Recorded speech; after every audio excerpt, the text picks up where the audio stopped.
देखिए, कल हम लोगों ने और परसों भी, यानी कि जो पिछले सेशंस थे, उनमें हमने राहु केतु के स्वभाव, स्वरूप, उसकी उत्पत्ति, इन सभी विषयों पे बहुत विस्तार से चर्चा करी और बताया कि ये हमारे कर्मों को किस तरह से संचालित करते हैं, किस तरह से कंट्रोल करते हैं, किस तरह से ये हमारे जीवन को व्यवस्थित करने का कार्य करते हैं, जीवन की उत्पत्ति और जीवन के अंत तक, यानी हमारे जो उद्देश्य हैं उन सबको चलाने का किस तरह से कार्य करते हैं। ये हमने राहु केतु के बारे में सब विस्तार से इस पे चर्चा करी। आज का ये जो सेशन है मेरा, ये भी मैं उसी टॉपिक पे ही रखूंगा, राहु और केतु के ऊपर भी। लेकिन आज के इस सेशन में मैं आपको ये बताऊंगा स्पेशली कि ये जो राहु केतु नाम के जो दो ग्रह हैं, ये अलग अलग घरों में बैठकर किस प्रकार से आपको संचालित करते हैं, किस तरह का प्रभाव आपके ऊपर छोड़ते हैं। तो आज इस पे चर्चा कर लेते हैं थोड़ी सी। और आगे आने वाले सेशंस में मेरी कोशिश रहेगी कि मैं आपको नक्षत्रांश के ऊपर कुछ जानकारी दूं, क्योंकि नक्षत्रांश की जानकारी जो है आप सबके लिए बहुत जरूरी है। कैसे नवमांश कुंडली हमारे लिए काम करती है, नवमांश कैसे बनाई जाती है, ये सब कुछ नक्षत्रांश बेस्ड है। तो उसको हम चर्चा करेंगे आगे आने वाले सेशंस के अंदर। तो आज राहु केतु के ऊपर फोकस करते हैं। तो देखिए, जब भी राहु और केतु नाम के दो ग्रह, ये छाया ग्रह हैं, इनका अपना कोई फिजिकल बॉडी नहीं है, यानी कि अपनी कोई वास्तविक शरीर नहीं है इनके पास में। तो ये जिस भी प्लैनेट के साथ में बैठते हैं उसी का स्वभाव और स्वरूप ले लेते हैं। इनके पास में ये खासियत है। देवगुरु बृहस्पति के साथ में बैठते हैं तो उन्हीं का, देवगुरु बृहस्पति का ही स्वरूप ले लेंगे, यानी कि ज्ञानी महात्मा, ज्ञानी महापुरुष बन जाएंगे। लेकिन क्योंकि प्रवृत्ति तो दानवी वाली है, दानव की प्रवृत्ति है, तो इसका मतलब क्या हुआ कि ऐसी दानवी प्रवृत्ति जो है आपको देखने में बाहर से कुछ और लगेगी, लेकिन अंदर से प्रवृत्ति जो है दानव वाली रहेगी। इसलिए बृहस्पति के साथ में बैठ के गुरु जो है, ये राहु जो है, गुरु चांडाल दोष भी बनाते हैं। क्यों? क्योंकि अंदर से तो चांडाल है, लेकिन बाहर से जो करैक्टर दिख रहा है वो गुरु का लगता है। ऐसा व्यक्ति भोगी, विलासी, इस तरह के चीजों में रहता है। आपने अभी कुछ समय पहले जो है संत राम रहीम के बारे में सुना होगा। कहने के लिए वो गुरु हैं, लेकिन उनका जो है जो करैक्टर था वो बहुत खराब। इस तरह के विचार देखने को मिलते हैं। तो इसीलिए जिस भी प्लैनेट के साथ में राहु और केतु नाम के ये दो ग्रह जो है जाकर बैठेंगे, उन्हीं ग्रहों जैसा स्वरूप ये ले लेते हैं। और सबसे खासियत ये है कि राहु जो है, जो प्लैनेट है, ये एक्सपेंशन का प्लैनेट है, ग्रोथ का प्लैनेट है बृहस्पति की तरह से। बृहस्पति जो है सदैवी ग्रोथ देते हैं आप, लेकिन राहु और केतु नाम के दोनों प्लैनेट एक्सपोनेंशियल ग्रोथ दे देते हैं, यानी कि परेशानी भी एक्सपोनेंशियल है, बहुत बढ़ चढ़कर है, और जो सक्सेस है वो भी बहुत ज्यादा बढ़ चढ़कर होती है। तो इसका मतलब ये है कि राहु और केतु जो है, खास तौर पर राहु की बात करते हैं, कि राहु जो है जिस किसी भी प्लैनेट के साथ में बैठेगा, जिस किसी भी ग्रह के साथ में ये बैठेगा, उस ग्रह की जो बेसिक क्वालिटीज हैं ये उनको बढ़ाने का काम कर देगा, बढ़ा देगा। यानी कि शुक्र क्या है? शुक्र भोग विलास का कारक है। शुक्र जो है आपकी धन वैभव संपन्नता है। तो अगर शुक्र के साथ राहु बैठेगा, क्या करेगा? शुक्र की प्रॉपर्टीज को बढ़ा देगा। सिंपल सी बात है। राहु और केतु नाम के जो दो ग्रह हैं, जैसे मैंने आपको बताया था कि ये उपाच्य हाउसेज में बहुत उत्तम रिजल्ट देते हैं, बहुत अच्छा रिजल्ट देते हैं। और वैसे भी एज ए थंब रूल, उपाच्य हाउसेज के बारे में मैंने आपको बताया था कि उपाच्य houses are known as the growth houses, वृद्धि के हाउसेज हैं। जैसे जैसे आपकी उम्र बढ़ती रहेगी, इनके कारकत्वों में बढ़ोतरी होती रहती है। तो जब भी जो है पापी ग्रह इनमें आकर बैठते हैं, चाहे वो शनि हो, राहु हो, मंगल है, क्रूर ग्रह है, सूर्य हो, तो ये सभी ग्रह जो हैं इस तरह के जो उपाच्य हाउसेज हैं उसमें बहुत अच्छा रिजल्ट देते हैं। तो इसीलिए राहु और केतु भी तीसरे घर में, छठे घर में, 10वें घर में और 11वें घर में बहुत अच्छा, बहुत उत्तम रिजल्ट देते। बस शर्त सिर्फ इतनी सी है कि जिस भी व्यक्ति की कुंडली में आप 3, 6, 10, 11 घरों में राहु और केतु की विवेचना कर रहे हैं, उसको एनालाइज कर रहे हैं, ये जरूर देख लीजिएगा कि लगन किसका है। अगर लगन राहु और केतु का मित्र है, लग्नेश अगर राहु का मित्र है, तो ये रिजल्ट आपको अच्छे मिलेंगे। अब राहु के मित्र कौन से हैं? मैंने आपको बताया था कि बुध है, शुक्र है, शनि है, राहु के मित्र है। तो अगर इनके लग्न होंगे तो राहु से आपको अच्छे रिजल्ट देखने को मिलेंगे इन उपाच्य हाउसेस में, 3, 6, 10, 11। अदरवाइज इतने अच्छे रिजल्ट आपको देखने को नहीं मिलेंगे। अगर मान लीजिए सूर्य का लगन है, राहु 10वें घर में बैठा हुआ है, तो झगड़े झंझट बनाता रहेगा आपके कामकाज में, आपके अफसरों के साथ में शत्रुता कराता रहेगा, उनके द्वारा आपको प्रताड़ित भी किया जाएगा, सरकार के द्वारा भी आपको प्रताड़ित किया जा सकता है। तो ये चीजें आपको ध्यान रखनी चाहिए। चलिए अब बात कर लेते हैं कि मान लीजिए अगर राहु किसी भी व्यक्ति की कुंडली में अगर पहले घर में बैठा हुआ है, सीधी सी बात है कि राहु पहले घर में बैठेगा तो केतु 7वें घर में बैठेगा। और मैंने कहा था कि जब भी आप किसी चीज के बारे में प्रेडिक्ट करते हैं, राहु और केतु के लिए स्पेशली, तो इन दोनों को साथ में लेकर आप प्रेडिक्शन करिए। अकेले अकेले इसकी प्रेडिक्शंस नहीं होती। यानी कि जब आप राहु को देख रहे हैं तो साथ देखिए कि केतु की क्या स्थिति है। क्या केतु के ऊपर कोई मेलेफिक इम्पैक्ट आ रहा है? क्या केतु सही राशियों में, मित्रवत राशियों में बैठा हुआ है, या केतु कहीं नीच का है, या कहीं पापी ग्रहों के साथ में बैठा हुआ है? तो जब आप इस तरह से सोच लेते हैं, देख लेते हैं, तब आपको समझ में आता है कि राहु आपको किस तरीके का प्रभाव देगा। क्योंकि राहु जो चीज भी सोचता है उसको इम्प्लीमेंट कौन करता है? उसको इम्प्लीमेंट तो केतु करता है। तो अगर आपने प्लानिंग तो देखी, प्लानिंग बहुत अच्छी है, और वो इम्प्लीमेंट नहीं हो पाई, तो ऐसे व्यक्ति को आप क्या बोलेंगे कि मुंगेरी लाल के हसीन सपने देखने वाला व्यक्ति हो जाएगा। सीधी सीधी सी बात है। तो पहला घर हमने आपको बताया था कि आपका स्वयं का है, आपकी स्वयं की पर्सनैलिटी है। जब राहु पहले घर में बैठेगा तो पहले घर की प्रॉपर्टीज को बढ़ाने का काम करेगा। तो यानी कि ऐसे व्यक्ति की जो पर्सनल वैल्यूज हैं, यानी कि उसका स्वयं का जो करेक्टर है, जो स्वयं का स्वभाव है, जो भी है, चाहे अच्छा है बुरा है, किसी तरह का भी है, वो बढ़ाने का काम कर जाएगा राहु। अगर व्यक्ति गुस्सैल है तो राहु अगर पहले घर में बैठेगा तो महाक्रोधी बना देगा उसको।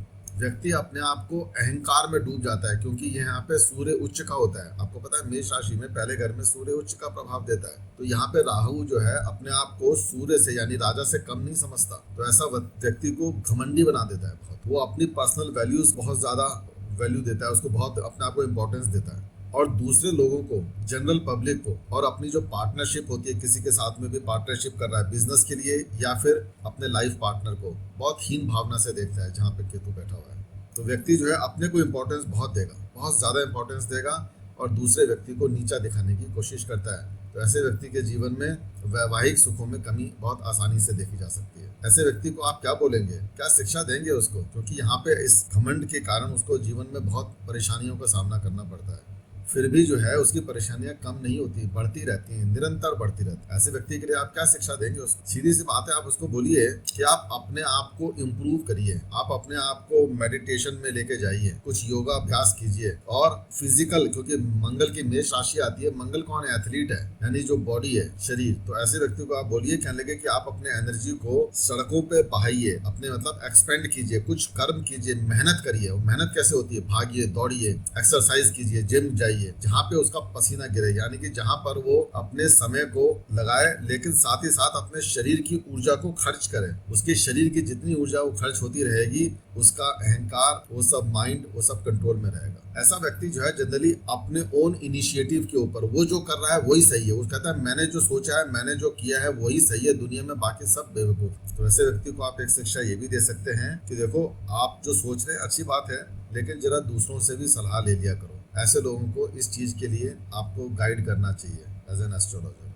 देखिए, सबसे इम्पोर्टेंट बात क्या है किसी भी व्यक्ति के अंदर, कि उसका करेक्टर बहुत सुंदर होना चाहिए। और अगर उस व्यक्ति का करेक्टर अच्छा है तो शनि से बहुत अच्छे रिजल्ट्स उसको देखने को मिलते हैं। तो करेक्टर की सुंदरता जो है खराब करने का काम कौन करता है? उसको भी ग्रहण लगाने का काम राहु ही करता है। तो लगन में राहु वाले व्यक्ति को आप ये कहेंगे कि आप अपने करेक्टर पे, अपने चरित्र के ऊपर विशेष ध्यान रखें, और अपने चरित्र के ऊपर किसी भी किस्म का कोई दाग ना आने दें, कोई गलत कार्य ना करने की कोशिश करें, किसी के साथ में गलत तरीके के संबंधों को ना बनाने की कोशिश करें। कुंडली का पहला घर में बैठा हुआ राहु कहाँ पे दृष्टि डालेगा? वो दृष्टि डालेगा कुंडली के पंचम भाव में, यानी संतान भाव में, और आपके भाग्य भाव में। और राहु क्या खाता है? पंचम भाव आपका पेट है, स्टमक है। राहु जो है दानवी फूड को पसंद करता है, मांस मदिरा को खाने वाला। तो ऐसा व्यक्ति जिसके फर्स्ट हाउस में राहु बैठा हुआ है, तो ऐसे में वो व्यक्ति जो है मांस और मदिरा का ज्यादा से ज्यादा सेवन करने वाला होगा। किसी भी समय पे वो जो है मांस उसके पेट के अंदर दिखाई देगा। तो ऐसे व्यक्ति के लिए जब भी वो पंचम भाव में, क्योंकि सूर्य जो है, जो पंचम भाव सूर्य का होता है, सिंह राशि है, तो बड़े सूर्य बड़े सात्विक हैं, धार्मिक हैं, धर्म का पालन करने वाले हैं। तो सूर्य को भगवान शिव का अंश बोला गया है, भगवान शिव स्वयं है, और भगवान शिव कौन है? ब्राह्मण है। अब वहाँ ब्राह्मण के पेट के अंदर अगर नॉनवेज आपको मिलेगा, मदिरा मिलेगी, तो सूर्य को तकलीफ होती है, सूर्य को ग्रहण लगता है। और सूर्य को अगर ग्रहण लगेगा तो आत्मा, डेफिनेटली सूर्य आत्मा है, आपकी आत्मा को तकलीफ आएगी, जीवन कष्ट में बन जाता है। ऐसे व्यक्ति को आप क्या सलाह देंगे कि भैया नॉनवेज से और दारू से, लिकर से दूर रहो। जितना आप दूर रहोगे उतना ही सुंदर जीवन आपको राहु बनाकर देगा। राहु आपका ध्यान है, आपका फोकस है, आपके जीवन का फोकस किसी और जगह ले जाएगा वो, और वहां पे आपको तरक्की देने लग जाएगा। तो ये सारी चीजें पहले वाले घर में बैठे हुए राहु आपको दिखाएंगे। देखिए, जब केतु जो है जहां बैठता है, मैंने आपको बताया कि वो आपके पास्ट लाइफ के एक्सपीरियंसेस हैं। अब वो 7th हाउस में बैठा हुआ है। 7th हाउस आपके पार्टनरशिप का है, आपका बिजनेस का है, दूसरे लोग हैं। 7th हाउस आपको छोड़कर जितने भी लोग आपके दुनिया में आपके जीवन में आ रहे हैं वो सारे 7th हाउस के लोग हैं, यानी कि दूसरे लोग। तो ऐसा व्यक्ति अगर दूसरे लोगों से सीखने लग जाए तो उसके जीवन के लिए बहुत अच्छा है। जितना वो दूसरे लोगों से सीखेगा उतना ही उसको बहुत अच्छी रिजल्ट मिलेंगे। राहु बहुत क्लोज ऑब्जर्वर है, वो अपने आसपास के वातावरण से बहुत कुछ सीखता है। अगर उसके जीवन में उसके जो पार्टनर हैं, अगर पार्टनर बहुत अच्छे आ जाएं तो ऐसे व्यक्ति का जीवन बहुत अच्छा सुधर सकता है। यानी कि अगर वो सात्विक कार्य में लग जाए तो ये राहु जो है, क्योंकि सिंहासन पर बैठे हुए, यानी सूर्य के सिंहासन पर बैठे हुए, राजा के सिंहासन पर बैठे हुए जैसा समान है, उच्च का बिहेवियर दे सकता है। ये आपको जीवन में बहुत ऊंचाइयां दे सकता है। लेकिन आपको अपने दिमाग के ऊपर, अपने एक्शंस पे और अपने खाने पे बहुत कंट्रोल रखना पड़ेगा, अपने संबंधों पे बहुत कंट्रोल रखना पड़ेगा। अगर ये व्यक्ति अपने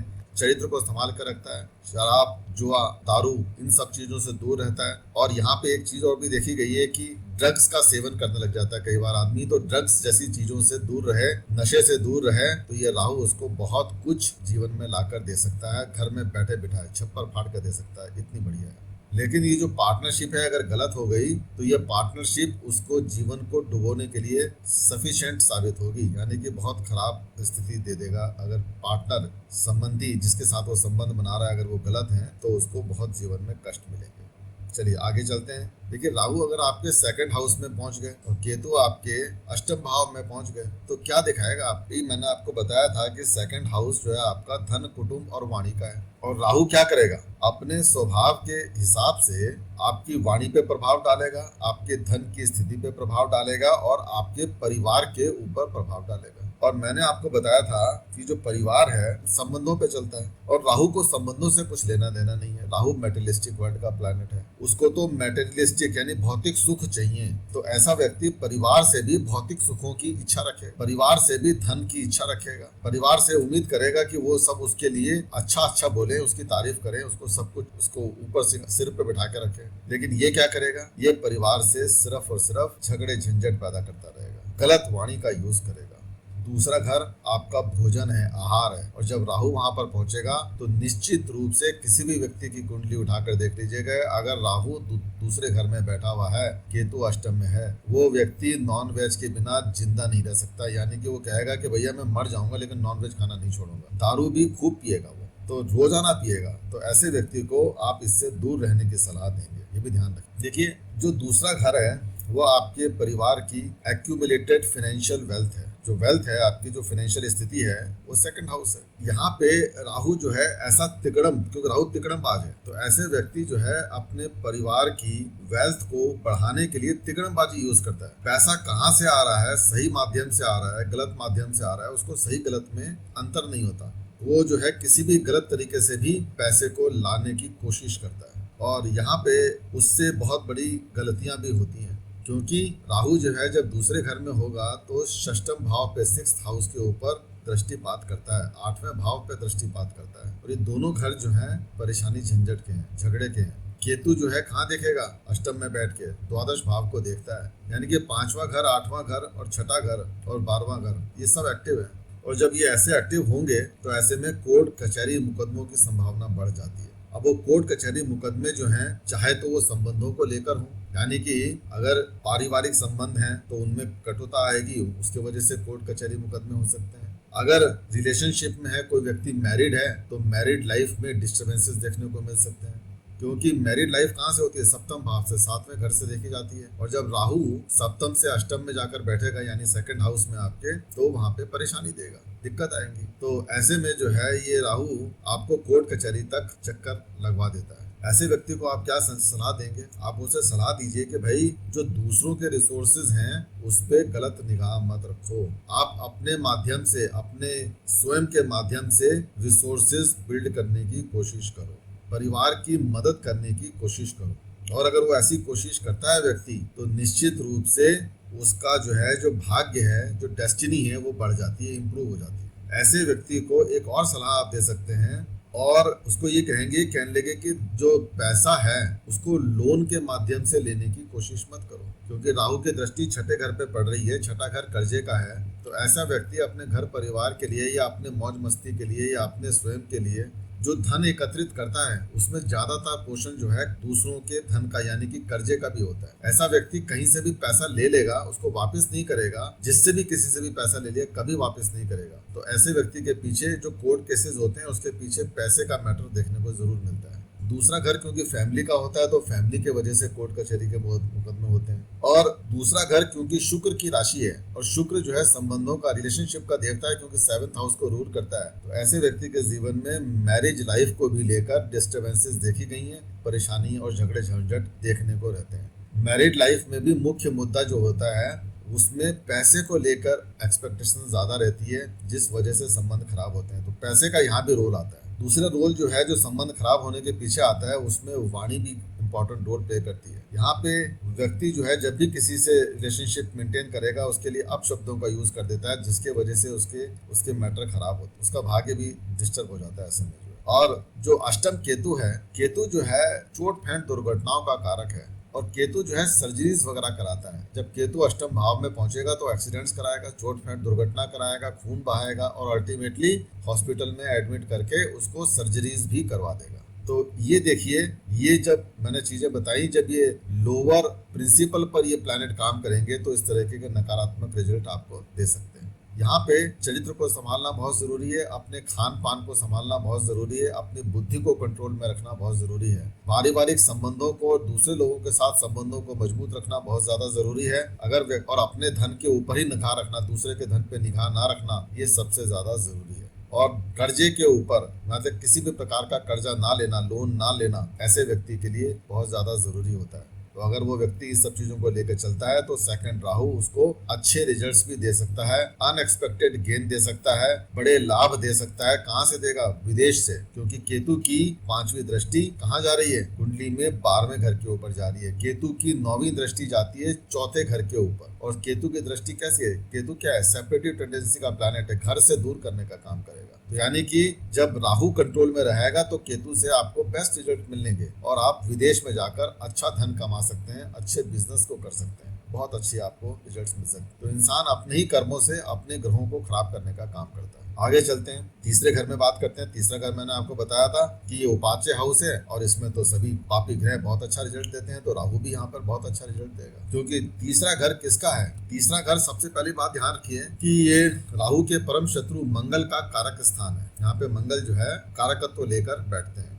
और तीसरा घर में मिथुन राशि पड़ती है जो बुध की राशि है। और बुध कौन है? बुद्धि के स्वामी है। और बुध जो है राहु के मित्र है, उससे राहु मित्रता रखता है। तो राहु यहाँ पर जब बुद्धि को पकड़ता है तो इच्छाएं पैदा कर देता है, क्योंकि वायु तत्व की राशि है और राहु को वायु तत्व की राशि बहुत पसंद है, क्योंकि राहु जो है खुद ही धुआं है। धुआं को खुला आकाश चाहिए, खुला आकाश मिल गया, वायु मिल गई तो वो कहीं से कहीं भी फैल जाता है। तो यहाँ पे राहु की क्योंकि डिजायर अनलिमिटेड होती है, तो ऐसी जगह पर बैठकर राहु को बड़ी खुशी होती है, कहने लगे यहाँ पे कोई लिमिट नहीं है, मुझे कोई रोकने वाला नहीं है। तो तीसरे घर के अंदर ये राहु की जो प्लेसमेंट है ये बहुत अच्छी है। ऐसा व्यक्ति जो है जितने बड़े बड़े सपने देखता है, तो केतु जो है जो 9th हाउस में बैठा हुआ है, तो 9th हाउस में जो केतु बैठेगा उसको धर्म का ज्ञान है, उसको वो कर्म करते हुए अल्टीमेटली उससे बहुत मेहनत करवाएगा, क्योंकि तीसरा घर पराक्रम का स्थान है और राहु जैसा ग्रह है पराक्रम से कभी पीछे नहीं हटता। तो ऐसा व्यक्ति ऊंचे सपने देखेगा, ऊंचे बड़े बड़े कर्म करता है और पास्ट लाइफ में जितने भी पुण्य कर्म उसने किए थे, जितना भी धर्म का पालन किया था, 9th हाउस में केतु बैठा हुआ है वहां पे, तो वो सारे एक्सपीरियंसेस देकर उन पूर्ण कर्मों के माध्यम से वो अपने रिजल्ट्स को प्राप्त कर लेता है। क्योंकि राहु की 9वीं दृष्टि 11वें घर पे पहुंचती है, जो 11वां घर किसका है? 11वां घर है आपके फुलफिलमेंट ऑफ डिजायर का, इच्छा पूर्ति का घर है। तो ये राहु के लिए बहुत अच्छी कंडीशन बोली गई है। तीसरा घर जो है क्या है? आपके छोटे भाई बहनों का, स्पेशली छोटे भाई का। ऐसे व्यक्ति को जिसके कि तीसरे घर में राहु बैठा हुआ है, अच्छी कंडीशन का बैठा हुआ है, मित्रवत व्यवहार कर रहा है, तो ऐसे व्यक्ति के आप देखेंगे कि छोटे भाई बहनों के साथ में जो रिलेशनशिप होगी वो बहुत एक्सेलेंट देखी जाएगी, बहुत सुंदर रिलेशनशिप देखी जाएगी। क्योंकि यहाँ पर राहु को लगता है, कहने लगे कि मैंने अपने शत्रु मंगल को परास्त कर दिया। तो राहु यहाँ पे खुश हो जाता है, खुश है, बहुत ज्यादा प्रसन्न है। और तीसरा घर किसका होता है? छोटी दूरी की यात्राओं का होता है। तो छोटी दूरी की यात्राएं जो है तीसरे घर से रिप्रेजेंट होती हैं। तो ये राहु जो है आपको छोटी छोटी यात्राएं कराता ही रहेगा। ऐसा व्यक्ति अगर मान लीजिए सेल्स एंड मार्केटिंग के जॉब में गया है, कम्युनिकेशन के फील्ड में गया है जहाँ पे बातचीत करके काम होती है, क्या वो कोई कंसल्टेंट है या किसी भी तरीके का वो काम करे जिसमें यात्राएं यानी भाग दौड़ लगी रहे, तो ये राहु आपको एक्सेलेंट रिजल्ट देगा, बढ़िया से बढ़िया रिजल्ट देगा। यहाँ तक कि यात्राओं से भी सुख प्राप्त होंगे। लेकिन अगर ये थर्ड में हाउस में बैठा हुआ राहु खराब है, खराब परिस्थितियों में है, यानी कि लगन का शत्रु बन के बैठा हुआ है, या शत्रु राशियों में बैठा हुआ है, या शत्रु ग्रहों के साथ में बैठा हुआ है, या पापी ग्रहों के साथ में बैठा हुआ है, तो यहाँ पे निगेटिव रिजल्ट भी जरूर मिलेंगे। और निगेटिव रिजल्ट्स कौन से हैं? कि छोटी दूरी की जो यात्राएं होंगी उसमें कष्ट होगा, वाणी के द्वारा, कम्युनिकेशन के द्वारा जो कुछ भी वो बोलेगा उसका गलत मतलब निकल जाएगा, जो कुछ भी वो काम करने की कोशिश करेगा उसमें असफलताएं हाथ से आने लग जाएंगी। तो ये सारी चीजें जो हैं डिपेंड करती हैं कि राहु की कंडीशन थर्ड हाउस में किस तरीके की है। देखिए बृहस्पति का जो 9th हाउस है सजिटेरियस राशि, वहां पे धर्म है, वहां पे कानून है, वहां पे कानून बनता है। लेकिन राहु कानून को तोड़ने वाला है। तो जब वो तीसरे घर में बैठेगा, तीसरा घर क्या है?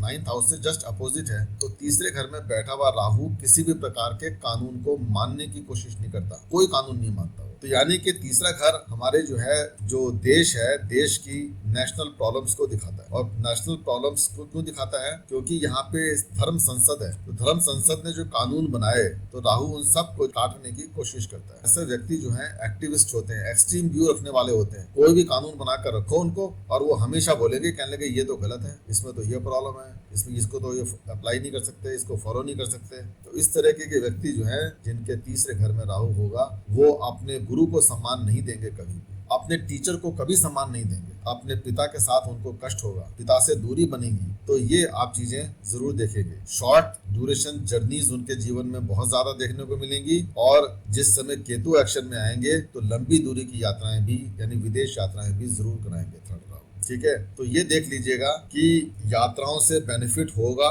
या नहीं होगा, किस पे डिपेंड करेगा? राहु की कंडीशन पे डिपेंड करेगा। कंडीशन अच्छी, यात्राएं सफल, कंडीशन खराब तो यात्राएं खराब। 9th हाउस स्पिरिचुअलिटी का होता है, धर्म का स्थान है, बृहस्पति का घर है। और तीसरा घर जो है आपकी इच्छाओं का है, यानी कि कौन सी इच्छा? भौतिक सुखों का घर है। 9th हाउस आपके भाग्य को दिखाता है, फॉर्चून्स को दिखाता है। केतु जो है धर्म का पालन करने वाला है, धार्मिक प्लैनेट है, क्योंकि बृहस्पति का चेला है। बृहस्पति का चेला यानी शिष्य जो है गुरु के घर में आया है, 9th हाउस में है। तो ऐसा जो केतु है, जब ये अपने प्रिंसिपल पे काम करेगा, यानी कि राहु अगर कंट्रोल में रहेगा, व्यक्ति सत्कर्म कर रहा है, सात्विक कार्य कर रहा है, तो ये केतु उस व्यक्ति को स्पिरिचुअली बहुत ऊपर उठा सकता है। ऊपर उठाने का मतलब यह है कि बहुत बड़ा आध्यात्मिक गुरु बना सकता है उसको, अध्यात्म के क्षेत्र में बड़ी बड़ी सफलताएं दिला सकता है उसको। दूसरी क्या बात हो सकती है? 9वां घर जो है आपके भाग्य का होता है। तो व्यक्ति के भाग्य में बहुत बड़ी अचानक से कोई वृद्धि कर सकता है, यानी कि भाग्य के माध्यम से उसे कोई बड़ी सफलता प्राप्त हो सकती है। ये 9th केतु इस तरह से दिखाता है। लेकिन केतु अगर एक्शन में आएगा तो राहु को नीचे दबना पड़ेगा, यानी कि राहु को कंट्रोल में रहना होगा, तभी केतु ही रिजल्ट देगा। क्योंकि अगर राहु की डिजायर को अगर आप फुलफिल करने में लगे हुए हैं, मेटेरियलिस्टिक वर्ल्ड की डिजायर को अगर आप थर्ड हाउस में बैठे हुए राहु को फुलफिल कर रहे हैं, तो ये केतु दब जाएगा। केतु आपको ये रिजल्ट नहीं देगा,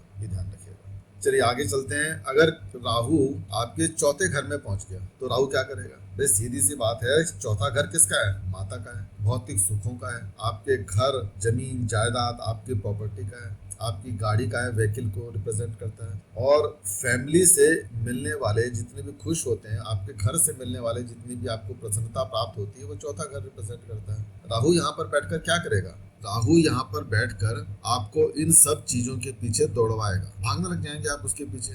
आपको माँ के साथ में प्रेम होगा। लेकिन क्यों होगा माँ के साथ में प्रेम? राहु को संबंधों की कोई अकल नहीं है। आप माँ के साथ में प्रेम कर रहे हैं इसलिए नहीं क्योंकि माँ आपके लिए बहुत चाहती है। आपकी माँ को आप प्रेम करेंगे तो उसके पीछे कोई ना कोई स्वार्थ और मतलब छुपा हुआ होगा। ऐसे व्यक्ति जनरली जिनके चौथे घर के अंदर राहु बैठा हुआ है, ऐसे व्यक्ति जनरली अपनी माता के द्वारा कुछ ना कुछ बेनिफिट, प्रॉपर्टी या गेन या पैसा, संपत्ति कुछ ना कुछ जरूर प्राप्त करते हैं। और अगर कुछ ये नहीं प्राप्त किया तो कम से कम माँ के द्वारा दी गई शिक्षा को ही लेकर आगे बढ़ जाते हैं। यानी कि ऐसे व्यक्ति के ऊपर उसकी माँ का ज्यादा प्रभाव, बड़ा प्रभाव देखने को मिलता है। तो यानी कि जन्म के बाद में जब वो छोटा था तो जो भी शिक्षा माँ ने उसको दी होगी वो जीवन भर उसको साथ चलती है उसकी। माँ ने अगर खराब शिक्षा दी तो वो व्यक्ति खराब हो जाएगा, और माँ ने अगर अच्छी शिक्षा दी तो व्यक्ति का जीवन संवारने वाला बन जाएगा। तो चौथे वाले राहु के लिए माँ के द्वारा दी गई नॉरिशमेंट, वो शिक्षा, वो संस्कार ऐसे व्यक्ति के लिए बहुत इंपॉर्टेंट रोल प्ले करते हैं लाइफ में।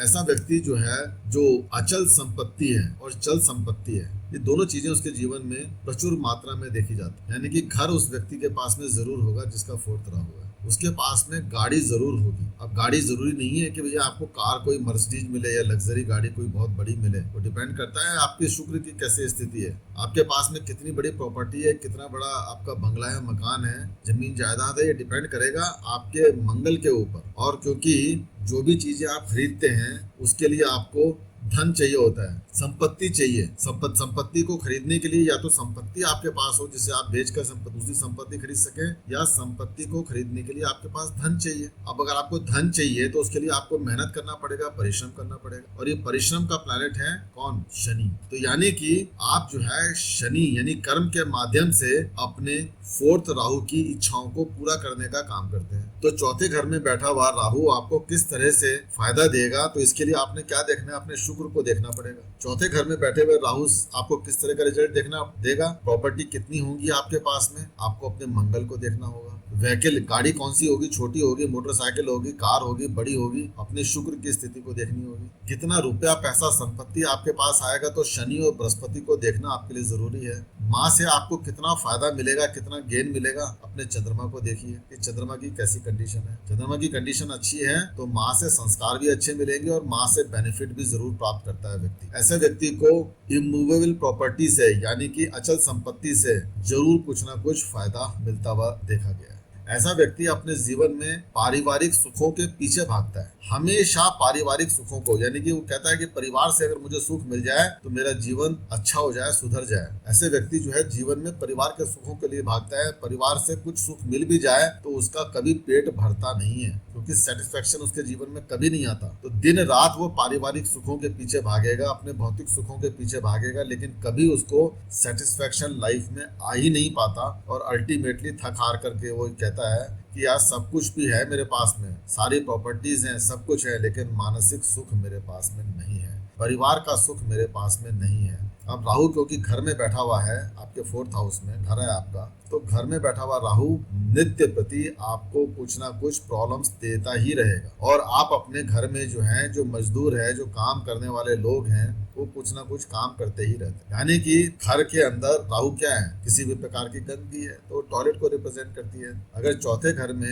राहु बैठा हुआ है तो व्यक्ति के टॉयलेट्स में ज्यादातर परेशानी देखने को मिलेगी। आज ये चीज खराब हो गई, आज सिस्टम खराब हो गई, आज सीट काम नहीं कर रही है, आज पाइपलाइन चोक हो गई है, आज बाथरूम के अंदर सीलन आ गई है, आज वो दिक्कत आ गई, आज नल काम नहीं कर रहा है। तो इस तरीके की परेशानियां रहती हैं। तो प्लम्बर जो है घर के अंदर घुसा रहता है। अगर आपने ऐसे में राहु को छेड़ दिया, यानी कि अगर अपने खराब टॉयलेट को आपने सुधारने की कोशिश करी, तोड़कर आपने कहा कि दोबारा बनवा लेते हैं, जैसे ही अगर आप उसके तोड़कर आप कुछ भी चीज दोबारा बनवाएंगे तो लाल किताब कहती है वेरी क्लियरली कि आपने अपने पैरों पे कुल्हाड़ी मार ली और अब आपका जीवन तबाह हो जाएगा, निश्चित रूप से तबाह हो जाएगा, क्योंकि आपने राहु को छेड़ दिया है। राहु जो है चौथे घर में माँ की गोद में बैठा हुआ शैतान बच्चा है। वो तब तक वो कसम खाकर बैठा है, माँ ने कसम दिला रखी है उसको कि शरारत नहीं करनी। तो राहु ने कसम खा रखी है कि वो तब तक शरारत नहीं करेगा जब तक कि कोई उसको छेड़ेगा नहीं। लेकिन शरारती बच्चा है, पास में बैठे हुए व्यक्ति को क्या करेगा? लात मारता रहेगा, चूटी काटता रहेगा, जिससे कि कोई उसको जबरदस्ती छेड़े। तो पहले वो आपको टॉयलेट्स में परेशानी देगा, घर में कोई ना कोई परेशानी देगा, और जब उस परेशानी को सही करने के लिए आप छेड़ेंगे उसको तो वो आप कहेगा,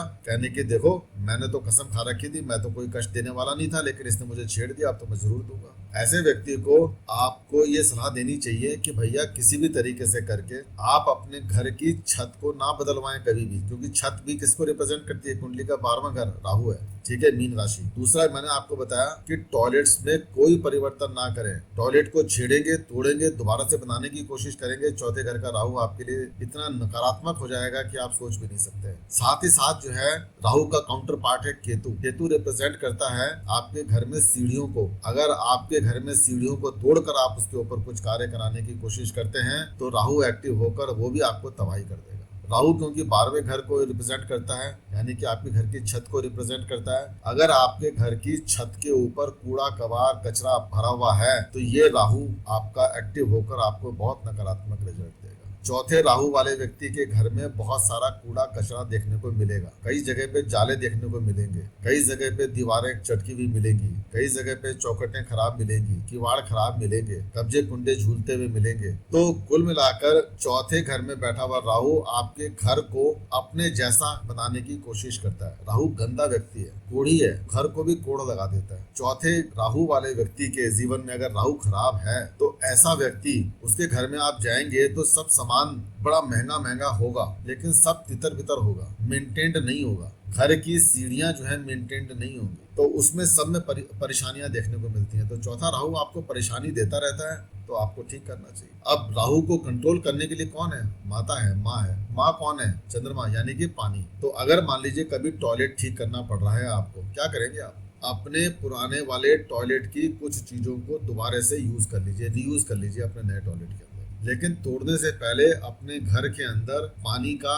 टॉयलेट के अंदर पानी का एक मटका भर कर रख दें। जब तक टॉयलेट की रिपेयर हो रही है तब तक पानी का मटका वहां पे भरा हुआ रखा रहना चाहिए। अगर मटका पानी का भरा हुआ रखा है तो राहु कंट्रोल में रहेगा, आपको नुकसान नहीं देगा, आप बड़े नुकसान से बच जाएंगे। थोड़ा बहुत हो सकता है लेकिन बड़ा नुकसान से आप बच जाएंगे।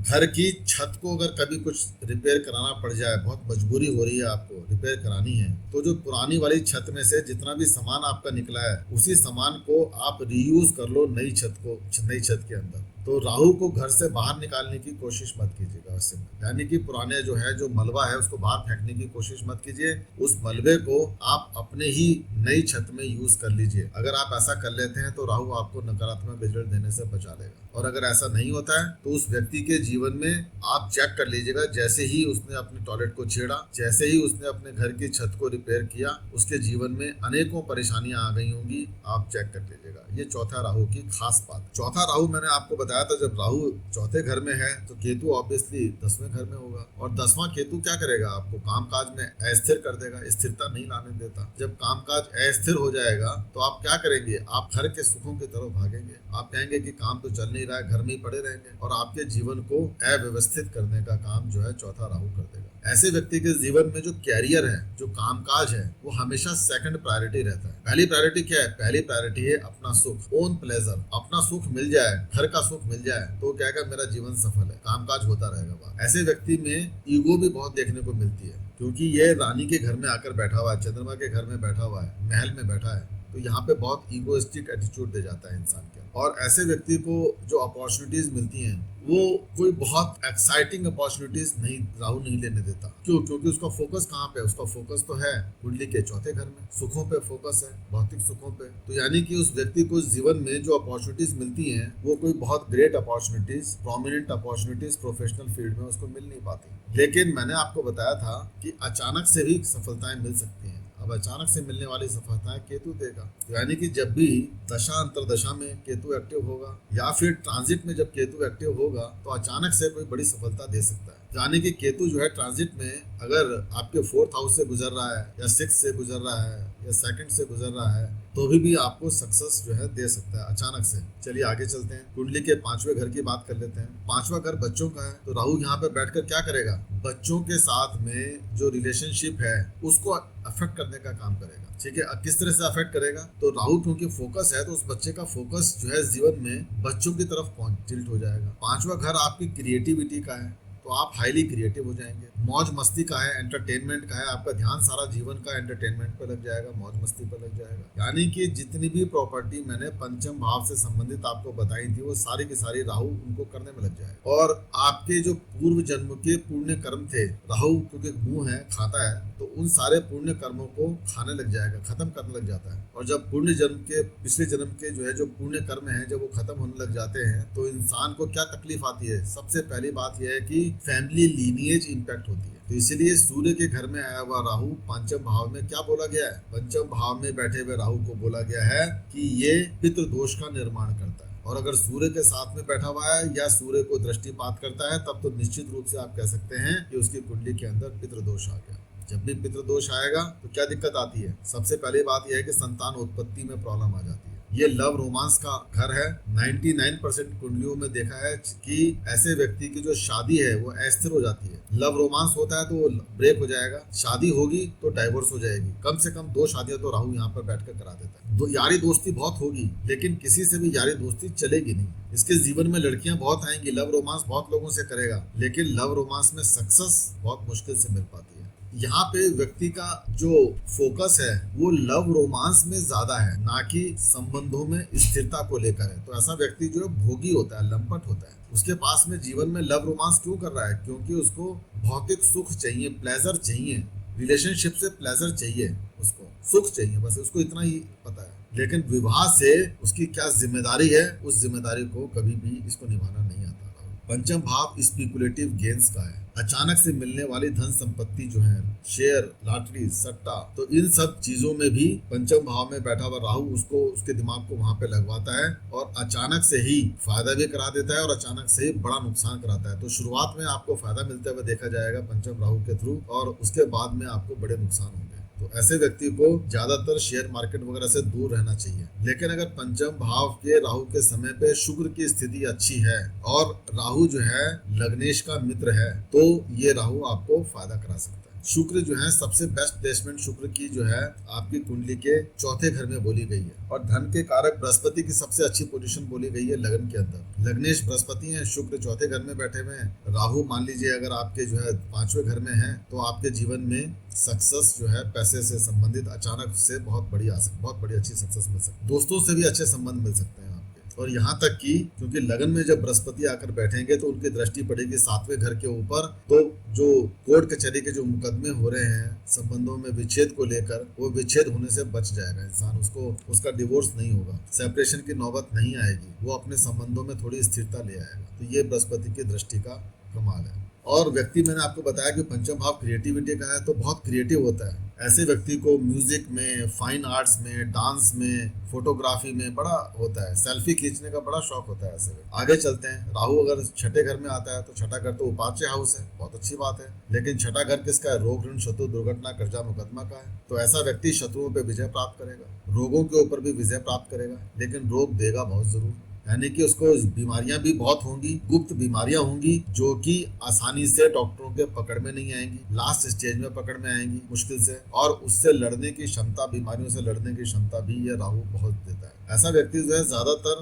बीमारियां उसके शरीर में होती हैं, लेकिन अंत समय तक उनसे जूझता ही रहता है। तो जब तक वो जूझ रहा है, राहु जो है उसको जुझारू प्रवृत्ति का बना देता है, तो बीमारियां उसको जो है ज्यादातर परेशान नहीं कर पाती। लेकिन इसी वजह से, क्योंकि उसको परेशानी नहीं हो पा रही है ज्यादा जो है, तो इसी वजह से डॉक्टर भी जो है कंफ्यूज हो जाते हैं छठे राहु की वजह से कि इसको एक्चुअली बीमारी है क्या। सारे टेस्ट ठीक आएंगे लेकिन फिर भी व्यक्ति कहीं ना कहीं किसी प्रॉब्लम को लेकर परेशान रहेगा। तो ये चीजें आपको देखने को मिलती है। छठा घर जो है कुंडली का आपके कामकाज को भी दिखाता है, ठीक है, आपके नौकरी पेशा को दिखाता है। तो अब छठे घर में अगर राहु आकर बैठेगा, दानव है, तो आप काम काज में पीछे नहीं हटने वाले हैं। तो वर्क रिलेटेड चीजें, क्योंकि दृष्टि कहाँ पड़ रही है छठे घर में बैठे हुए राहु की? 10वें घर पे पड़ रही है, तो प्रोफेशनल सक्सेस दे देता है आपको, जीवन में बड़ी सक्सेस दे देगा। लेकिन राहु जहाँ पर बैठा हुआ है वहां से छठा घर कौन सा है? 11वां घर। 11वां घर किसका होता है? मित्रों का होता है। तो आपके जीवन में जो मित्र आए हुए हैं वही मित्र आपसे शत्रुवत व्यवहार करेंगे, क्योंकि छठा घर शत्रुओं का होता है। तो राहु जहाँ पर बैठा हुआ है वहां से छठे घर में शत्रु बैठे हुए हैं जिससे आप मित्र बोल रहे हैं। तो आपके दोस्तों के अंदर ही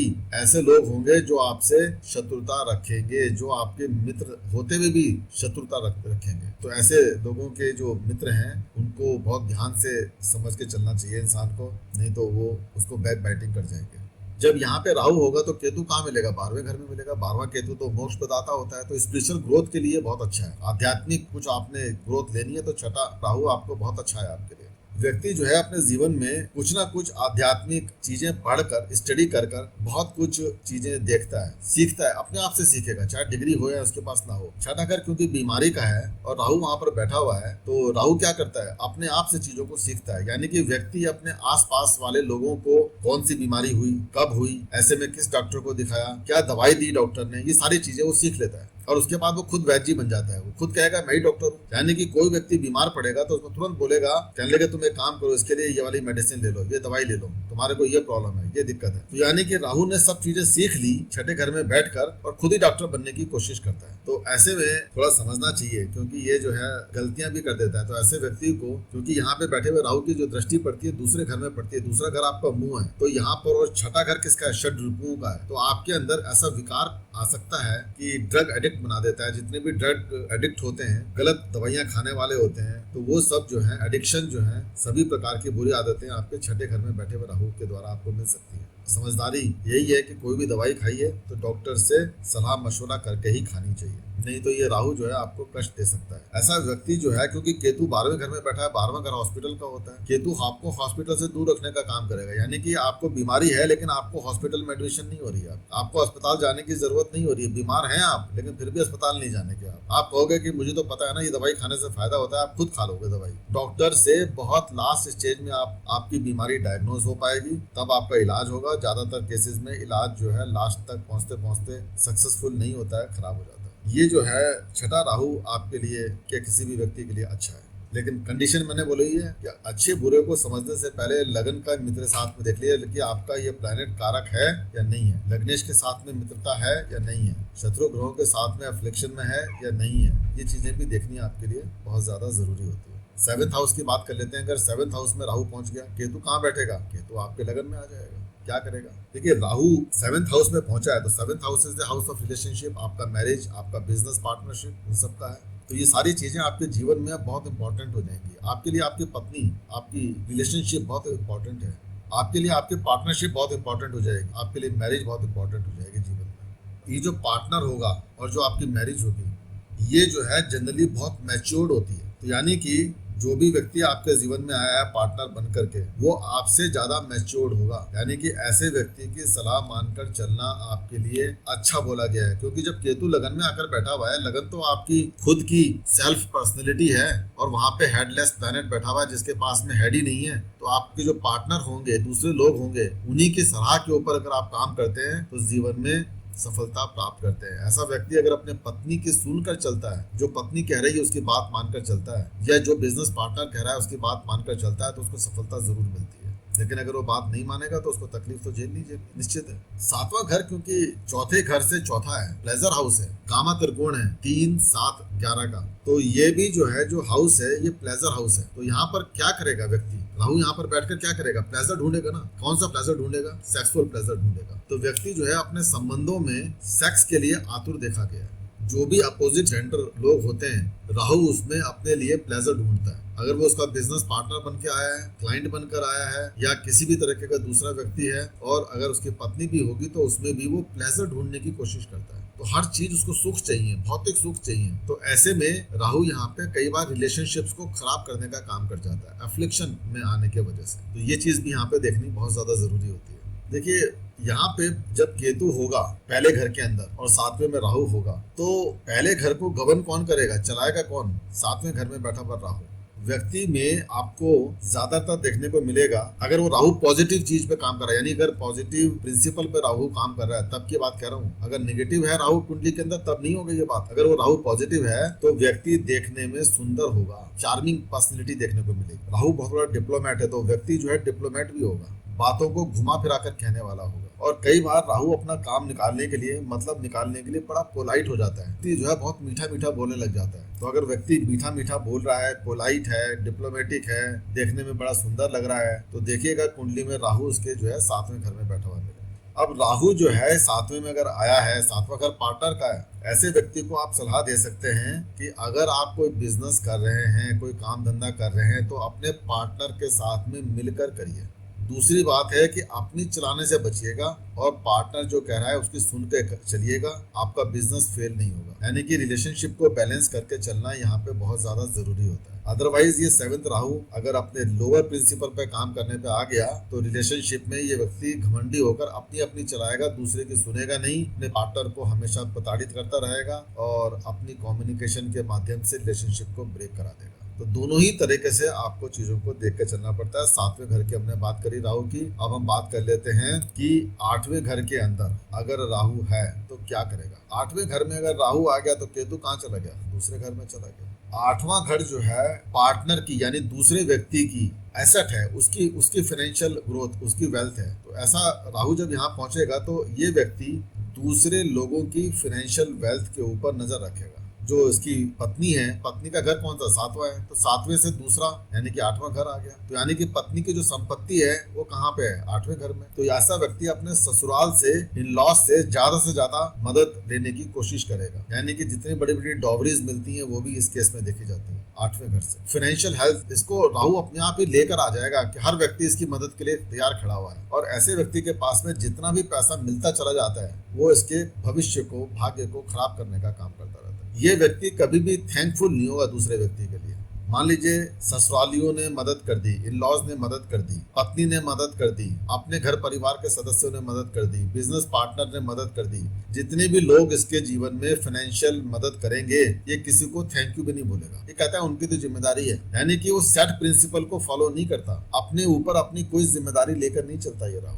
तो ऐसे व्यक्ति को जो है बहुत मतलबी, सेल्फिश बंदा बोला गया है 8th राहु को। जो ऐसे व्यक्ति को ज्यादातर केसेस में जमीन जायदाद कौन सी वाली, पूर्वजों के द्वारा अर्जित यानी कि एंसेस्ट्रल प्रॉपर्टी मिलते हुए देखी गई है। काफी हद तक, काफी केसेस में देखी गई है। एंसेस्ट्रल प्रॉपर्टी, एंसेस्टर्स कौन है, एंसेस्टर्स हैं आपके दादा को अगर ले गए अपने पिता, माता पिता को छोड़कर, तो बृहस्पति का रोल आता है। तो अगर कुंडली में बृहस्पति अच्छी कंडीशन में बैठे हुए हैं और राहु अगर आपका अष्टम भाव में है तो दादा की संपत्ति मिल जाएगी। अगर सूर्य अच्छी कंडीशन में बैठे हुए हैं, 8th के साथ कोई कनेक्शन एस्टेब्लिश कर रहे हैं, तो राहु जो है सूर्य से संपत्ति ले जाएगा। ये ध्यान रखिएगा, ऐसा हो सकता है। और देखिए क्या है कि 8वां घर क्योंकि गुप्त विद्याओं का है, तंत्र मंत्र साधनाओं का है, तो ऐसा व्यक्ति जो है तंत्र मंत्र साधनाओं में, गुप्त विद्याओं में, काले जादू में उसका इंटरेस्ट पैदा हो जाएगा ऑटोमेटिकली।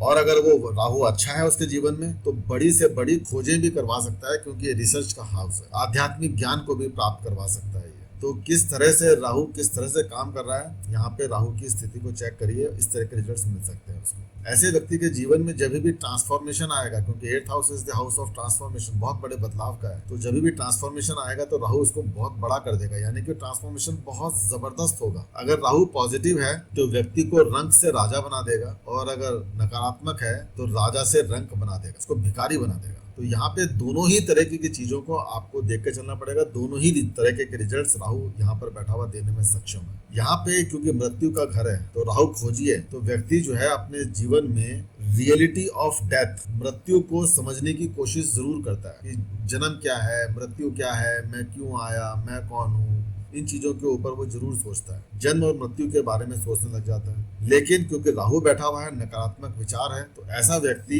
को फोबिया हो जाता है। जितना वो इन चीजों में मैटर में जाएगा, जितना वो भूत प्रेतों में जाएगा, तो उन सबसे डरने लग जाता है। उसके दिमाग में एक दहशत बैठ जाती है, डर पैदा हो जाएगा और बड़ा नुकसान करता है। क्यों? क्योंकि राहु जो नवी दृष्टि है अष्टम भाव से कहाँ पड़ेगी, चौथे घर में पड़ेगी। तो जब इतनी इंपॉर्टेंट साइट जो है, इतनी बड़ी दृष्टि जो है जब चौथे घर में पड़ रही, चौथा घर किसका होता है, चंद्रमा का होता है, तो चंद्रमा को यानी मन को खराब कर जाएगा, मन के अंदर एक वहम पैदा कर देगा। राहु जो है इल्यूजनरी प्लैनेट है, इल्यूजन देता है, तो आपके मन के अंदर एक वहम पैदा हो जाएगा कि ये भूत प्रेत है, मेरे को भूत दिख रहा है, मुझे प्रेत दिख रहा है, मेरे को ऐसा समझ में आ रहा है, मुझे ऐसा लग रहा है, मैं ये तंत्र कर लूं, मैं ये विद्या प्राप्त कर लूं। इस तरह के उल जलूल काम आपको राहु वहां पे लगवा कर आपको नुकसान करवा जाएगा। तो इस तरह से आप राहु को देख सकते हैं, क्योंकि राहु की दृष्टि जा रही है कहाँ पे, दूसरे घर पे, धन संपत्ति के घर पे जा रही है। तो ये धन संपत्ति से संबंधित चीजों को लेकर आपके मन में डर पैदा कर देगा कि भाई कहीं मैं गरीब ना हो जाऊं, मैं कहीं गरीब ना हो जाऊं। ऐसे लोगों को आप ज्यादातर देखेंगे बहुत डरे रहते हैं। क्यों डरे रहेंगे?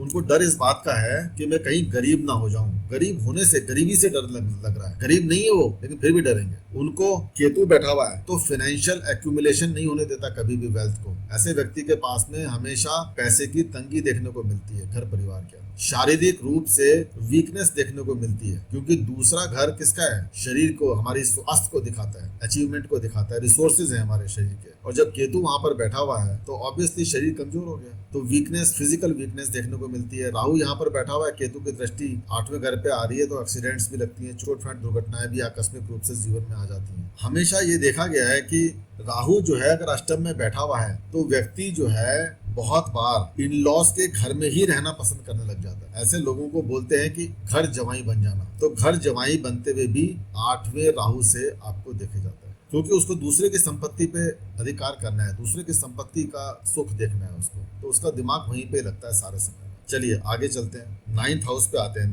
9वें घर में अगर राहु है तो केतु तीसरे में आ गया, क्या करेगा? देखिए 9th हाउस जो है आपके भाग्य का है, देवगुरु बृहस्पति का है। तो व्यक्ति जो है निश्चित रूप से विद्वान होता है, बहुत बढ़िया टीचर होता है। राहु ने क्या प्रॉपर्टी ली? बृहस्पति की प्रॉपर्टी ले लेगा, तो बहुत अच्छा टीचर बन जाएगा। लेकिन व्यक्ति जो है अपने जीवन में गलतियां जरूर करेगा, बड़ी गलतियां करेगा। ऐसा व्यक्ति क्योंकि धर्म को मानने वाला नहीं है, राहु किसी भी धर्म को, किसी भी सेट रूल्स को, सिद्धांतों को नहीं मानता है, ये अपनी ही चलाता है। तो ऐसे व्यक्ति का मन जो है पूजा पाठ में तो है नहीं, धर्म से उसका जुड़ाव नहीं है, तो जीवन में अनेकों प्रकार की गलतियां वो करता है। और उम्र बढ़ने के बाद में जैसे जैसे उम्र बढ़ती है अपनी गलतियों से फिर सीखता चलता है, क्योंकि राहु जो है एक ऐसा व्यक्ति है जो इनएक्सपीरियंस्ड है। केतु बहुत मैच्योर्ड है, केतु बहुत एक्सपीरियंस है, लेकिन राहु इनएक्सपीरियंस्ड है। तो जिस व्यक्ति के पास में एक्सपीरियंस नहीं है तो उससे गलतियां होती हैं। अब राहु जो है 9वें घर में बैठा हुआ है तो व्यक्ति अपनी गलतियों से सीखता है, बार बार गलती करता है, बार बार खड़े होने की कोशिश करता है, बार बार सीखता है। तो जीवन में बहुत सारे लेसन उसको जिंदगी उसको सिखा देती है। लेकिन एक चीज जरूर है, निश्चित है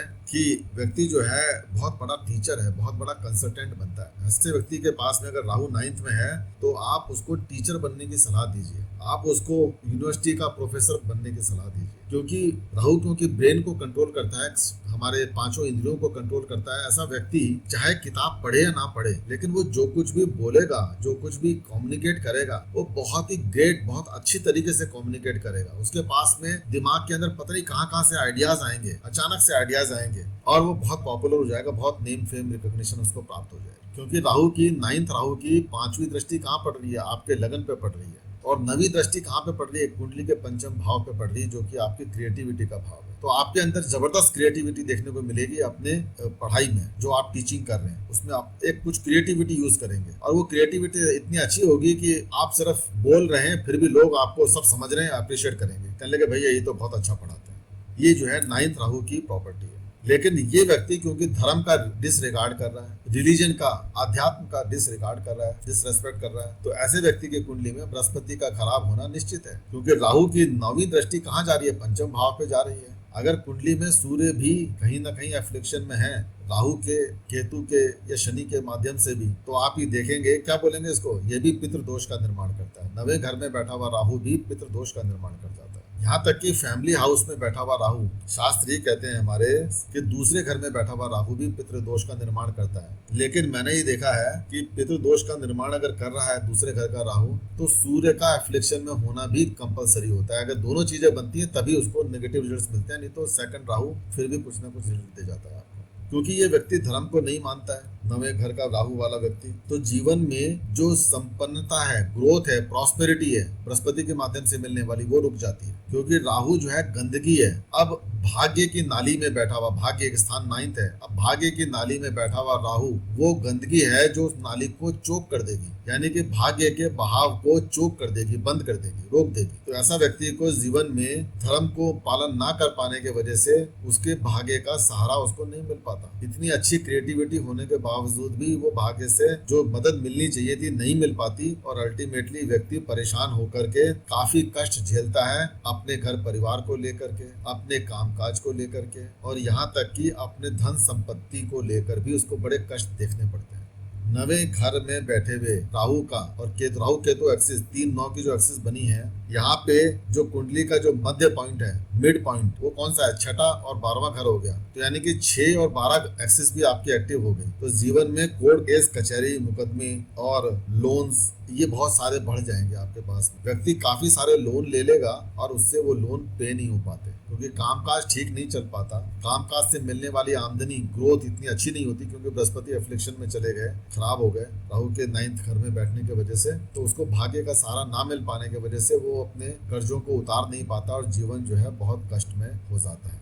9th राहु के समय पे आप देखेंगे कि उसके जीवन में आकस्मिक रूप से परेशानियां आएंगी, बहुत सारी आकस्मिक रूप से परेशानियां आएंगी, और भाग्य की मदद कहीं से भी नहीं मिल पाती। क्योंकि 6-12 एक्सिस एक्टिव है, तो ऐसे में आप क्या बोलेंगे कि व्यक्ति के जीवन में बीमारियां भी ऐसे आएंगी जो आसानी से ठीक नहीं होंगी, तो वो बीमारियों से भी जूझता रहेगा, प्रॉब्लम से भी जूझेगा। तो ये सारी चीजें 9th राहु की वजह से देखने को मिलेगी। राहु 10th में आ गया, तो केतु कहाँ चला गया? चौथे घर में आ गया। तो 10th हाउस में उपाच्य हाउस है, तो यहाँ पे राहु जो है अगर कारक ग्रह बनकर बैठा हुआ है तो बहुत अच्छे रिजल्ट्स दे सकता है आपको, क्योंकि ये वो स्थान है 10वां घर जहाँ पे सूर्य दिग्बली होते हैं, और जहाँ सूर्य दिग्बली उस घर में अगर राहु आ गया तो राहु को तो पता है ना कि राहु को तो पावर मिल जाएगी सूर्य की सारी। और सूर्य कौन है? गवर्नमेंट। जितने भी पॉलिटिशियन है उसमें 10th राहु का बहुत इंपॉर्टेंट रोल देखने को मिलेगा। अगर कोई पॉलिटिशियन बहुत सक्सेसफुल है तो 10th हाउस में बैठा हुआ राहु मिलेगा। अगर पॉलिटिक्स में व्यक्ति नहीं गया है तो अपने कामकाज में ही पार्टी पॉलिटिक्स करेगा। ये 10th राहु की स्पेशल प्रॉपर्टी है।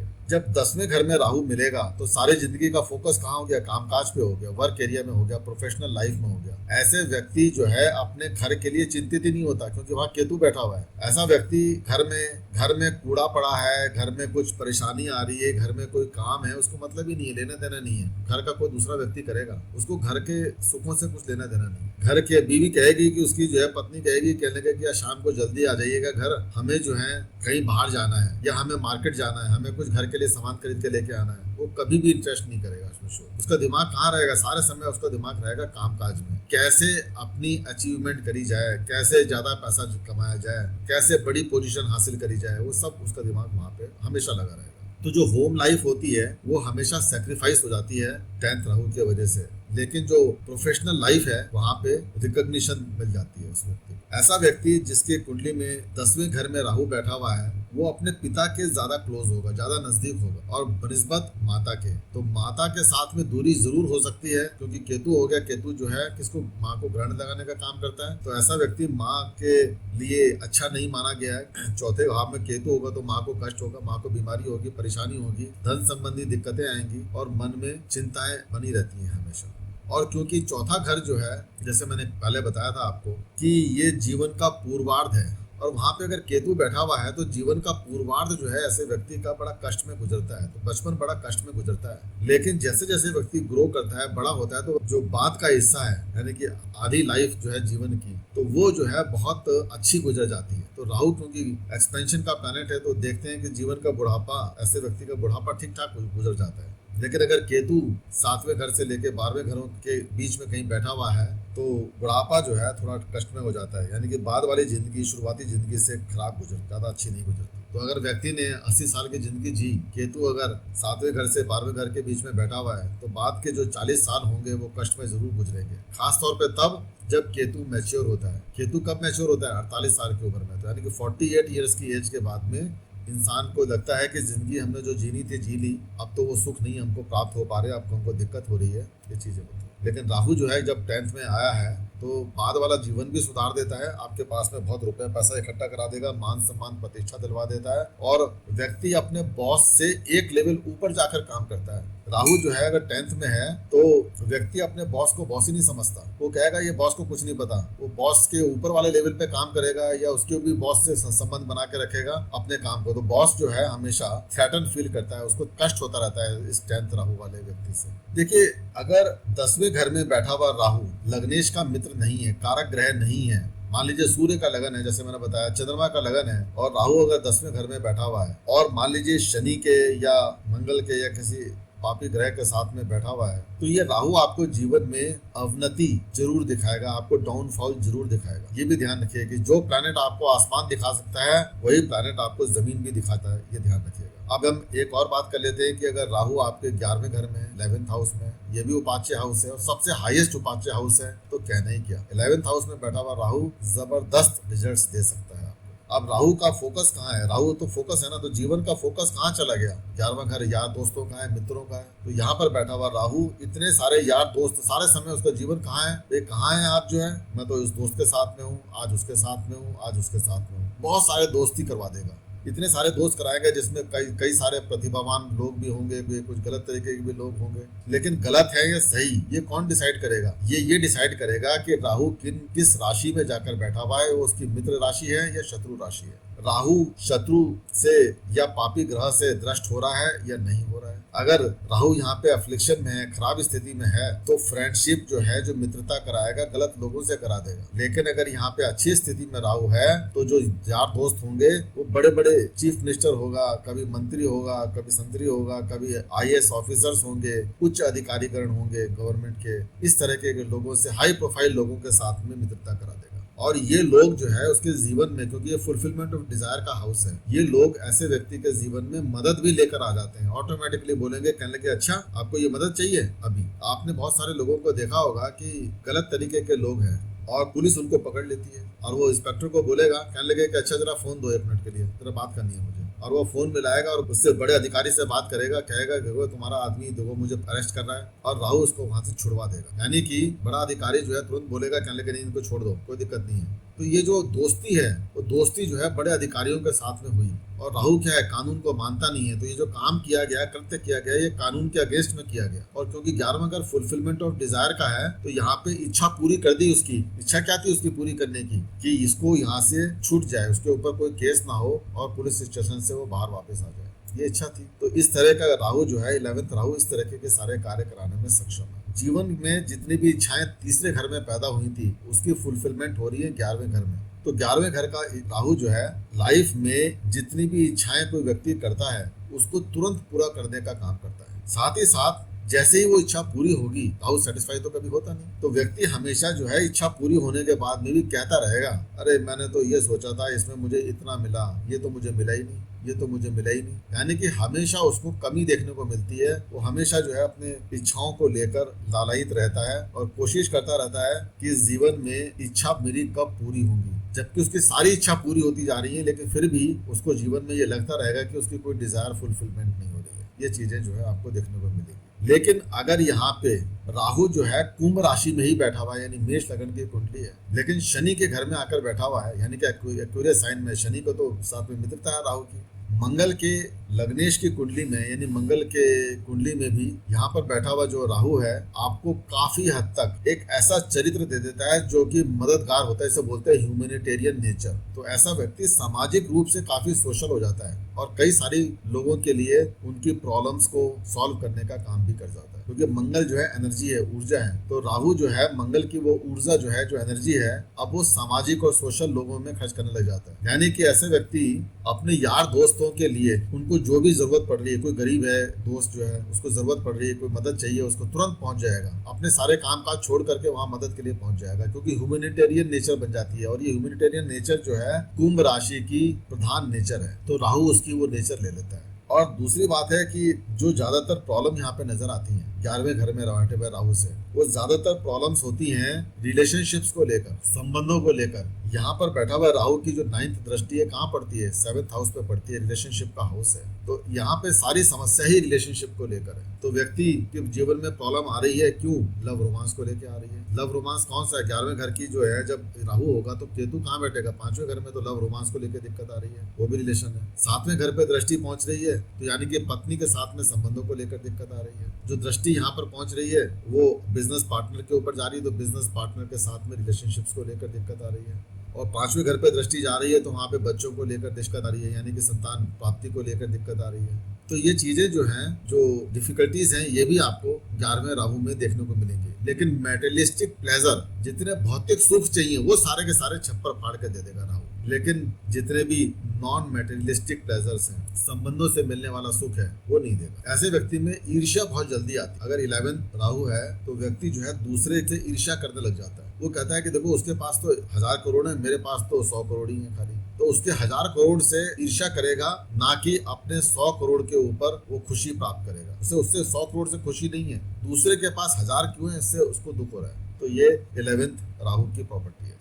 राहु जो है अगर 12वें घर में पहुंच गया तब क्या होगा? 12वें घर में जब राहु जाएगा तो केतु 6ठे घर में आ जाएगा। अब केतु क्या है? केतु तो बीमारी के घर में गया है। तो आप कह सकते हैं कि व्यक्ति को मूत्र संबंधी, यूरिन से संबंधित परेशानियां देखने को मिलेंगी, किडनी से संबंधित परेशानियां देखने को मिलेंगी, यूरिनरी ट्रैक्ट में इन्फेक्शन देखने को मिलेगा, उसको किडनी में स्टोन्स देखने को मिलेंगे, गॉल ब्लैडर में स्टोन देखने को मिलेंगे। गॉल ब्लैडर कई बार व्यक्ति का रिमूव भी हो जाता है, केतु रिमूवल है, सेपरेशन है, तो गॉल ब्लैडर उस व्यक्ति का रिमूव भी करा देगा। अब 12वां घर जो है पीड़ा परेशानी का है, खर्चों का है। अब राहु वहां पर अगर पहुंचा हुआ है तो उसको पता ही नहीं है मैं क्या खर्चे कर रहा हूँ, इनएक्सपीरियंस्ड है। जहाँ पे खर्चे होने चाहिए थे उसके बजाय वो वहां पे खर्चे कर रहा है जहाँ पे खर्चे नहीं होने चाहिए। तो 12वां राहु ऐसे खराब अनाप शनाप खर्चे कराएगा आपसे कि आपको समझ में नहीं आएगा कि क्या खर्च कर रहे हैं और क्यों कर रहे हैं, वो बुद्धि ही नहीं देता। जीवन में जो लोन्स वगैरह भी हैं तो केतु के वहां पे छठे घर में बैठने की वजह से जीवन में पैसे को प्राप्त करने में तकलीफ आ जाती है, वो भी आपको दिक्कत होती है। तो यहाँ पे व्यक्ति को आप क्या बोलेंगे कि व्यक्ति अभागा है, फॉर्चून उसके साथ में नहीं कर रहे हैं, तो वो फॉर्चुनेट बंदा नहीं है। कई केसेस में ये राहु एक्सीडेंट वगैरह कराकर व्यक्ति को हैंडीकैप बना देता है, लेकिन तभी बनाएगा जब राहु एफ्लिक्शन में है, कोई परेशानी में है, हैंडीकैप बना देगा, उसके हाथ पैर तोड़वा देगा, कुछ करा देगा, दूसरों पे निर्भर करवा देगा उसको। लेकिन अगर ये सही ढंग से काम कर रहा है राहु और केतु छठे घर में, तो व्यक्ति को मैथोडिकल बना देगा, प्रैक्टिकल बना देगा जीवन जीने के लिए, पंक्चुअल बना देगा, डिसिप्लिन बना देगा और जीवन में स्थिरता लाने का भी काम कर देगा। लेकिन ये कैसे होगा? मैंने आपको बताया था कि 12वां घर 2 लोगों का है, क्योंकि दो हाथी हैं 12वें घर में, मीन राशि में, एक बृहस्पति और दूसरा राहु। बृहस्पति ऑक्सीजन, राहु क्या है? गंदी हवा। तो आपके जीवन में गंदी हवा काम करेगी या बृहस्पति काम करेंगे, ये तो आपको डिसाइड करना है ना। तो यानी कि अगर आपने अपने बृहस्पति को मजबूत कर लिया तो आपको बृहस्पति की प्रॉपर्टी राहु को कंट्रोल कर जाएंगे, नुकसान होने से बचा लेगी आपको। तो यानी कि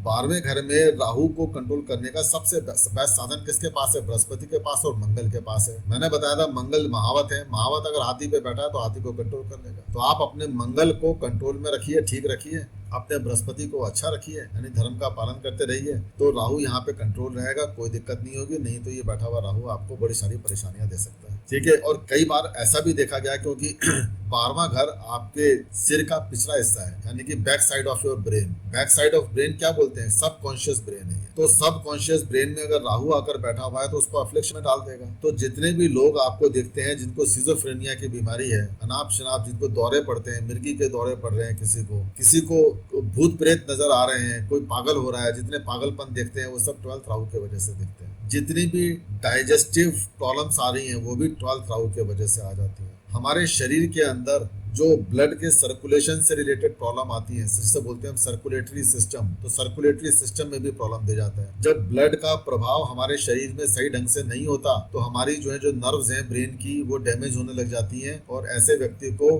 ब्रेन से जुड़ी हुई प्रॉब्लम होने लग जाती है, समस्याएं आ जाती हैं जीवन में। तो यानी कि बुद्धि खराब हो गई, अब वो कुछ का कुछ बोल रहा है। ऐसे लोगों को क्या बोलते हैं? पागल लोग। तो जितने भी पागल लोग होते हैं, इसलिए 12वां घर किसका बोलते हैं? मेंटल अजाइलम्स का। तो अगर पागल खाने में भर्ती होना है तो 12वां राहु काफी है आपके लिए। तो 12वां राहु को संभालने के लिए बृहस्पति को और मंगल को संभाल के रखिए, जीवन सुधर जाएगा। नहीं तो 12वां राहु आपको सारा मेंटल इम्बैलेंस दे सकता है, मेंटली आपको परेशानी में डाल सकता है। ऐसे व्यक्ति को प्रीमोनिशंस होने लग जाते हैं, अजीब अजीब से सपने आने लग जाते हैं, अजीब अजीब से ख्याल आने लग जाते हैं। उसको ख्याल आएंगे कि भैया मछलियां तो सारी की सारी हवा में उड़ रही हैं, गाड़ियां समुद्र के अंदर चल रही हैं, इस तरह के यानी कि इस तरह के वेग ख्याल आएंगे। ऐसे चीजों को इमेजिन कर लेगा जो वास्तविक है ही नहीं है, काल्पनिक है, वो सारी चीजें मिल जाती है। इसको पागलपन बोलते हैं। और अगर व्यक्ति, क्योंकि 12वें राहु की दृष्टि कहाँ पड़ रही है? अष्टम भाव पे भी पड़ रही है, यानी तंत्र मंत्र गुप्त साधनाओं का स्थान है। तो व्यक्ति अगर तंत्र मंत्र गुप्त साधनाओं में पड़ गया तो भैया फिर तो सत्यानाश हो जाएगा उसका। ये चीजें आप ऐसे करके